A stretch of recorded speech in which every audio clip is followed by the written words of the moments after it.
മഹാരാഷ്ട്ര സംസ്ഥാനം കർഷക ആത്മഹത്യകളുടെ വലിയൊരു പ്രതിസന്ധിയിലൂടെയാണ് കടന്നുപോകുന്നത്. ഈ വർഷം ആദ്യ 3 മാസങ്ങളിൽ മാത്രം 767 കർഷകർ ജീവനൊടുക്കിയതായാണ് സംസ്ഥാന ദുരിതാശ്വാസ പുനരധിവാസ വകുപ്പ് മന്ത്രി മകരന്ദ് പാട്ടീൽ നിയമസഭാ കൗൺസിലിൽ രേഖാമൂലം നൽകിയ മറുപടിയിൽ അറിയിച്ചത്. പ്രതിപക്ഷ അംഗങ്ങൾ കർഷക ആത്മഹത്യകൾ വർദ്ധിക്കുന്ന കാര്യം ഉന്നയിച്ചതിനെ തുടർന്നാണ് മന്ത്രി ഈ ഞെട്ടിക്കുന്ന വിവരം വെളിപ്പെടുത്തിയത്. ഇത് മഹാരാഷ്ട്രയിലെ കാർഷിക മേഖല നേരിടുന്ന അതീവ ഗുരുതരമായ പ്രശ്നങ്ങളിലേക്ക് വിരൽ ചൂണ്ടുന്നുണ്ട്. മന്ത്രിയുടെ വെളിപ്പെടുത്തൽ പ്രകാരം ആത്മഹത്യ ചെയ്ത 767 കർഷകരിൽ 373 കേസുകൾ നഷ്ടപരിഹാരത്തിന് അർഹതയുള്ളവയാണെന്നും 194 കേസുകളുടെ അന്വേഷണം നടക്കുകയാണെന്നും പറയുന്നുണ്ട്. മരിച്ച 307 കർഷകരുടെ കുടുംബങ്ങൾക്ക് സർക്കാർ 1 ലക്ഷം രൂപ വീതം സാമ്പത്തിക സഹായം നൽകിയിട്ടുമുണ്ട്. ഈ കണക്കുകൾ പ്രശ്നത്തിന്റെ വ്യാപ്തിയാണ് വ്യക്തമാക്കുന്നത്. ഓരോ ദിവസവും ഒന്നിലധികം കർഷകർ മഹാരാഷ്ട്രയിൽ ആത്മഹത്യ ചെയ്യുന്നുണ്ട് എന്ന യാഥാർത്ഥ്യം അതീവ ഗൗരവത്തോടെ തന്നെ കാണേണ്ടതുണ്ട്. കഴിഞ്ഞ വർഷങ്ങളിലെ കണക്കുകളും ആശങ്കാജനകം തന്നെയാണ്. 2024 2635 കർഷകരാണ് മഹാരാഷ്ട്രയിൽ ആത്മഹത്യ ചെയ്തത്. അതിനു മുൻപത്തെ വർഷം ഇത് 2851 ആയിരുന്നു. ഈ കണക്കുകൾ സൂചിപ്പിക്കുന്നത് കർഷക ആത്മഹത്യകൾ ഒരൊറ്റപ്പെട്ട സംഭവമല്ല എന്നും ഇത് സംസ്ഥാനത്തിന്റെ കാർഷിക മേഖലയെ വേട്ടയാടുന്ന ഒരു സ്ഥിരം പ്രതിസന്ധിയാണ് എന്നുമാണ്. തുടർച്ചയായ ആയിരക്കണക്കിന് കർഷകർ ജീവിതം അവസാനിപ്പിക്കാൻ നിർബന്ധിതരാകുന്നു എന്നത് സർക്കാരിന്റെ കാർഷിക നയങ്ങളുടെയും കർഷക ക്ഷേമ പദ്ധതികളുടെയും പോരായ്മകളെയാണ് എടുത്തു കാണിക്കുന്നത്. കേന്ദ്രത്തിലും സംസ്ഥാനത്തിലും BJP ഭരിക്കുന്നതുകൊണ്ട് സാധാരണ ജനങ്ങൾക്ക് ഒരു നേട്ടവും ഇല്ല എന്നാണ് കർഷകരോടുള്ള മഹായുതി സർക്കാരിന്റെ, അതായത് BJP നേതൃത്വത്തിലുള്ള സഖ്യം അവരുടെ നിലപാടിൽ നിന്ന് വ്യക്തമാകുന്നത് എന്ന രീതിയിലാണ് പ്രതിപക്ഷം ആരോപിക്കുന്നത്. സംസ്ഥാനത്ത് എല്ലാ ദിവസവും കർഷകർ ആത്മഹത്യ ചെയ്യുന്നുണ്ടെന്നും എന്നിട്ടും സർക്കാർ നിസ്സംഗത പാലിക്കുകയാണെന്നും പ്രതിപക്ഷം ശക്തമായി വിമർശിക്കുന്നുണ്ട്. ഈ വർഷം ആത്മഹത്യ ചെയ്ത 200 കർഷകരുടെ കുടുംബങ്ങൾ ധനസഹായത്തിന് അർഹരല്ലെന്ന് സർക്കാർ പ്രഖ്യാപിച്ചതും പ്രതിപക്ഷത്തിന്റെ വിമർശനങ്ങൾക്ക് ശക്തി പകരുന്ന ഒരു കാര്യമായി. കരിമ്പ്, സോയാബീൻ എന്നിവയാണ് മഹാരാഷ്ട്രയിലെ പ്രധാന കൃഷികൾ. ഈ വിളകളെ ആശ്രയിച്ച് ജീവിക്കുന്ന ലക്ഷക്കണക്കിന് കർഷകർ വലിയ സാമ്പത്തിക പ്രതിസന്ധികളിലൂടെയാണ് കടന്നുപോകുന്നത്. കർഷകരെ സഹായിക്കുമെന്ന് വാഗ്ദാനം നൽകിയാണ് BJP അധികാരത്തിലെത്തിയത്. എന്നാൽ സർക്കാർ രൂപീകരിച്ച ശേഷം അധികൃതർ വാക്ക് പാലിക്കുന്നില്ലെന്ന് കർഷകർ തന്നെ പറയുന്നുമുണ്ട്.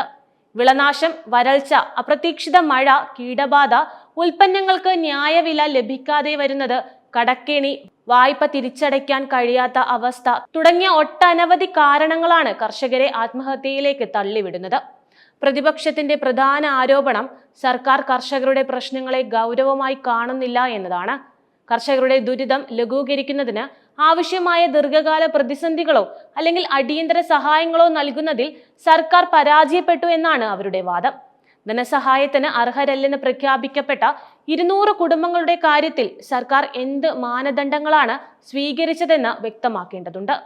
ഇത്തരം തീരുമാനങ്ങൾ കർഷകർക്കിടയിൽ സർക്കാരിനോടുള്ള വിശ്വാസം നഷ്ടപ്പെടുത്താനും കൂടുതൽ നിരാശയിലേക്ക് തള്ളിവിടാനും സാധ്യതയുമുണ്ട്. മഹാരാഷ്ട്രയിലെ കർഷക ആത്മഹത്യകൾ ഒരു ഒറ്റപ്പെട്ട പ്രതിഭാസമല്ല, മറിച്ച് ഇന്ത്യയിലെ കാർഷിക മേഖല നേരിടുന്ന ഘടനാപരമായ പ്രശ്നങ്ങളുടെ പ്രതിഫലനമാണ്. ഇതിന് പിന്നിൽ സങ്കീർണമായ സാമൂഹിക സാമ്പത്തിക കാരണങ്ങൾ തന്നെയുണ്ട്. മഹാരാഷ്ട്രയിലെ കാർഷിക മേഖല വരൾച്ച, അപ്രതീക്ഷിത വെള്ളപ്പൊക്കം, കൃത്യമല്ലാത്ത മഴ എന്നിവ കാരണം വലിയ വെല്ലുവിളികൾ നേരിടുന്നുണ്ട്. കാലാവസ്ഥാ വ്യതിയാനം വിളകളെ നശിപ്പിക്കുകയും കർഷകരുടെ വരുമാനം കുറയ്ക്കുകയും ചെയ്യുന്നുണ്ട്. കാലാവസ്ഥാധിഷ്ഠിത വിള ഇൻഷുറൻസ് പദ്ധതികൾ പലപ്പോഴും കർഷകർക്ക് പൂർണ്ണമായ സംരക്ഷണം നൽകുന്നുമില്ല. ബാങ്കുകളിൽ നിന്നും, സഹകരണ സ്ഥാപനങ്ങളിൽ നിന്നും, സ്വകാര്യ പണമിടപാടുകാരിൽ നിന്നും എടുക്കുന്ന വായ്പകൾ തിരിച്ചടയ്ക്കാൻ കഴിയാതെ വരുമ്പോൾ കർഷകർ വലിയ കടക്കെണിയിലാകുന്നു. ഉയർന്ന പലിശ നിരക്കുകൾ പലപ്പോഴും ഈ കടം പെരുകാൻ കാരണമാകുന്നുണ്ട്. ഒരു വിള നശിച്ചാൽ അടുത്ത വിള ഇറക്കാൻ പോലും പണം കണ്ടെത്താൻ കഴിയാതെ വരുന്നതോടെ അവർ ആഴത്തിലുള്ള പ്രതിസന്ധിയിലേക്ക് വീഴുകയാണ്. കർഷകർക്ക് തങ്ങളുടെ ഉൽപ്പന്നങ്ങൾക്ക് ന്യായമായ താങ്ങുവില ലഭിക്കാത്തത് മറ്റൊരു പ്രധാന പ്രശ്നമാണ്. ഇടനിലക്കാരുടെ ചൂഷണവും വിപണിയിലെ വിലയിടിവും കർഷകരുടെ ലാഭം ഇല്ലാതാക്കുന്നുണ്ട്. ഉൽപാദന ചെലവ് വർദ്ധിപ്പിക്കുകയും ഉൽപ്പന്നങ്ങളുടെ വില കുറയുകയും ചെയ്യുന്ന സാഹചര്യത്തിൽ കർഷകർക്ക് ലാഭം നേടാൻ കഴിയാതെ വരുന്നു. പ്രകൃതി ദുരന്തങ്ങൾ ഉണ്ടാകുമ്പോൾ കർഷകർക്ക് സമയബന്ധിതമായി ധനസഹായം നൽകുന്നില്ലെന്ന പരാതി വ്യാപകമാണ്. ലഭിക്കുന്ന സഹായം പോലും പലപ്പോഴും നഷ്ടപ്പെട്ടതിന്റെ ഒരു ചെറിയ ഭാഗം മാത്രമായിരിക്കും. വിള ഇൻഷുറൻസ് പദ്ധതികളുടെ കാര്യക്ഷമതയില്ലായ്മയും പരാതിക്കിടയാക്കുന്നുണ്ട്. സാമ്പത്തിക ബാധ്യതകൾക്കപ്പുറം സമൂഹത്തിൽ നിന്ന് നേരിടുന്ന സമ്മർദ്ദങ്ങളും അപമാന ഭയവും പല കർഷകരെയും ആത്മഹത്യയിലേക്ക് നയിക്കുന്നുണ്ട്. കുടുംബത്തിന്റെ ഭാവിയെക്കുറിച്ചുള്ള ആശങ്കകളും ഇത് വർദ്ധിപ്പിക്കുകയാണ് അവർക്ക്. സർക്കാരിന് മുന്നിലുള്ള വെല്ലുവിളികളും അതിനുവേണ്ട പരിഹാര മാർഗങ്ങളും ഒന്ന് നോക്കാം. മഹാരാഷ്ട്രയിലെ BJP സർക്കാരിന് കർഷക ആത്മഹത്യകൾ വലിയ രാഷ്ട്രീയ വെല്ലുവിളിയാണ് ഉയർത്തുന്നത്. കർഷകർക്ക് നൽകിയ വാഗ്ദാനങ്ങൾ പാലിക്കാത്തത് ജനങ്ങൾക്കിടയിൽ അതൃപ്തി തന്നെ ഉണ്ടാക്കിയിട്ടുണ്ട്. ഈ പ്രതിസന്ധികൾക്ക് ഉടനടി പരിഹാരം കാണാൻ സാധിച്ചില്ലെങ്കിൽ അത് അടുത്ത തിരഞ്ഞെടുപ്പുകളിൽ സർക്കാരിന് തിരിച്ചടിയാകാൻ സാധ്യതയുണ്ട്. ഈ പ്രതിസന്ധി പരിഹരിക്കാൻ സർക്കാർ അടിയന്തരമായി ശ്രദ്ധ കേന്ദ്രീകരിക്കേണ്ട ചില മേഖലകൾ താഴെ പറയുന്നവയാണ്.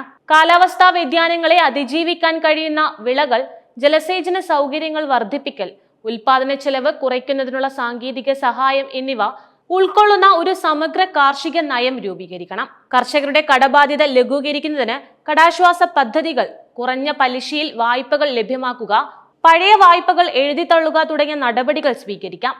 കർഷകർക്ക് തങ്ങളുടെ ഉൽപ്പന്നങ്ങൾക്ക് ന്യായമായ താങ്ങുവില ലഭിക്കുന്നുണ്ടെന്ന് ഉറപ്പാക്കാം.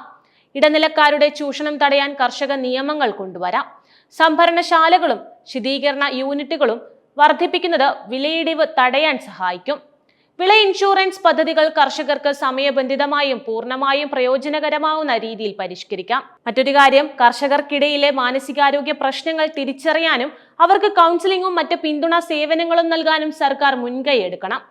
സാമ്പത്തിക പ്രശ്നങ്ങൾക്കും അപ്പുറം മാനസിക സമ്മർദ്ദം പലപ്പോഴും ആത്മഹത്യയിലേക്ക് നയിക്കാം.